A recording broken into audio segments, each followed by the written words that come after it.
السلام عليكم ورحمة الله تعالى وبركاته. مرحبا بكم معايا في قناتي البنات.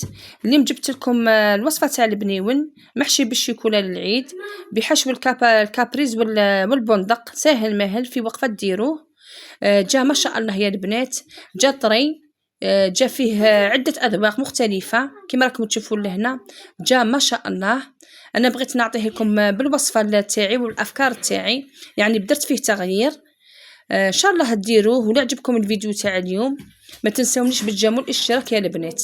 كما راكم تشوفوا لهنا اول حاجه قمت بها، انا جبت لهنايا طوفيا كراميل ولا كابريس كراميل ولا اللي عندك المتوفر في الدار، ولا شوكولاته مرجانه. من الافضل ديروا كابريس كراميل البنات. حاولت بها نديرو فوق البابي كويسون تاعي لاش كيما حنا شكل قرص ولا دائره ولا.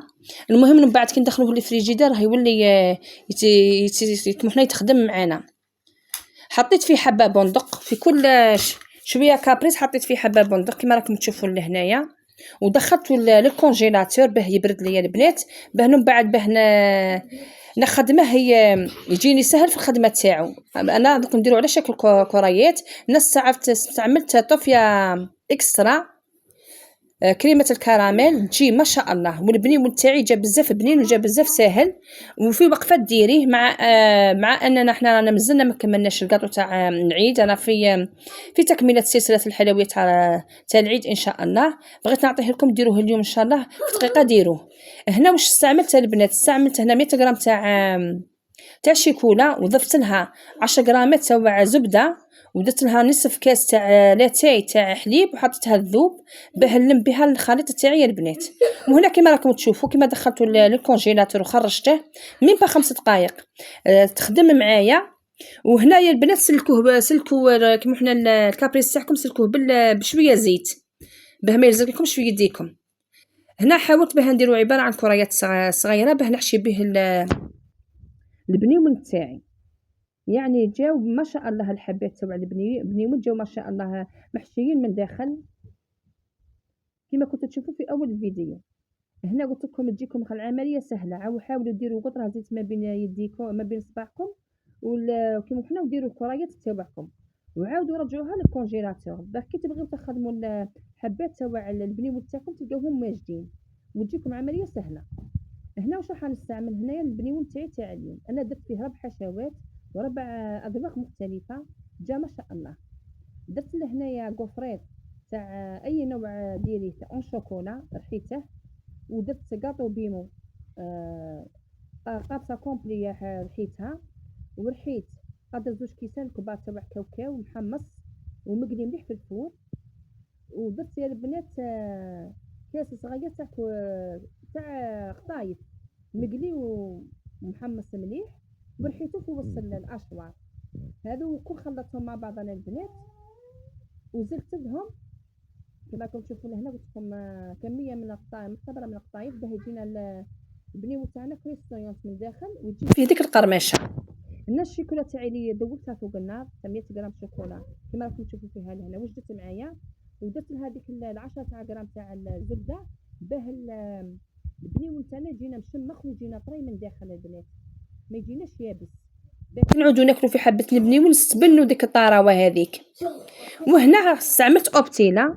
استعملوا اي شيكولا عندكم. هنا اوبتيلا باه ثاني تزيد يجينا البنيو تاعنا بنين وتساعدنا باه نلموا الخليط تاعنا ولا المكونات تاعنا. يعني صدقوني جات العمليه تاعو سهله 5 دقائق وجدته انا من با في ساعه درت تقريبا 40 حبه تاع بنيون. وهنا كانت عندي حلوه الترك ضفتها اضافيه اللي بغات دير اللي ما بغاتش دير ما ديرش خاطرش لهنا باه ما يجيناش البنيون تاعنا حلو. هنا ما استعملناش العسل ما استعملناش حتى حاجه استعملنا غير الشوكولا والشوكولا تعطينا ديك المروريه. انا بغيت نعدل كما حنا نعدل من قوت تاع الخليط تاعي زدت له شويه حلوه الترك وزيد يعطيها بنه. هنا ما كي وجدت الخليط تاعي جبت انا الحبات تاعي اللي دخلتهم الكونجيلاتور تاع حبات البندق والكابريز حشيت بهم الخليط تاعي تاع البنيون وجاني ساهل في اللمان تاعو. وكريات 5 دقائق تخدموهم البنات صدقوني غير ديروا هذه الوصفه هذه مادام رانا مازلنا ما كملناش كاطو العيد، يعني في وقتها ديريه، يعني ساهل ماهل 5 دقائق توجدوه، وزيدي جبنيه من الفوق اون بليس باش ليه الناس الكل تبغي البنيون، ما كاينش دار اللي ما ديرش بنيون في رمضان، ونبغيوه محطوط في المائده تاعنا تاع نهار العيد ان شاء الله. ربنا يدخل علينا بالهنا والصحه ان شاء الله، وانا نقول لكم صحه عيدكم من هذا المنبر، ان شاء الله تعيدوا بالهنا والصحه، ان شاء الله كل عام يجينا يلقانا زاهيين وباهيين احنا ووليداتنا وجميع الامه الاسلاميه. هنا من بعد ما وجدت الكريات تاعي انا دخلتهم للكونجيلاتور يا البنات، بردوا وجمدوا معايا شويه باش كي ندير لهم الكلاصاج ما يتحلوش معايا، و5 دقائق يوجدوا لي. هنا راني نكلاصي فيه، وماذا بكم تحطوه في البابي كويسون باه العمليه تاع الكلاصاج تجيكم سهله يا البنات، و5 دقائق من بعد تنحيوه من فوق البابي كويسون. انا هنا استعملت شوكولا دادا، يعني شويه شوكولا تاع دادا هذو الايامات راهي كيما ما تذوبش مليح. من افضل البنات تستعملوا الاميره، اميره يعني ما شاء الله في الخدمه تاعها وما تقعدش محبه. انا هذه المره عذروني باك البنيون تاعي دارها فيا، جات شويه الشوكولا ما بغاش تذوب لي مليح، درت لها الزيت وما بغاش تذوب لي، يعني انا بغيت نعطيكم الوصفه وانتم ماذا بكم تستعملوا شيكولا ما خير. هنا حاولت نزوق البنيون تاعي، درت الشوكولا تاعي في لابوش ادوي، ثاني هبلتني ما بغاش تخدم معايا، ولات لي كي شغل حبيبات ما بغاتش تذوب معايا. المهم هنا درت لها خطوط باه نحسن من الحبه تاعي ونعدلها تجيكم شابه وتزوقوها غايه، باه كي تحطوها في الطابسي تجيكم منظر تاعها شباب. وكي كملت كلشي حطيته في الكيسات تاوعو، وانا نقول لكم نرجع تجيكم الفيديو تاع اليوم البنات، ما تنساونيش بالجيم والكومونتير، وصحه عيدكم.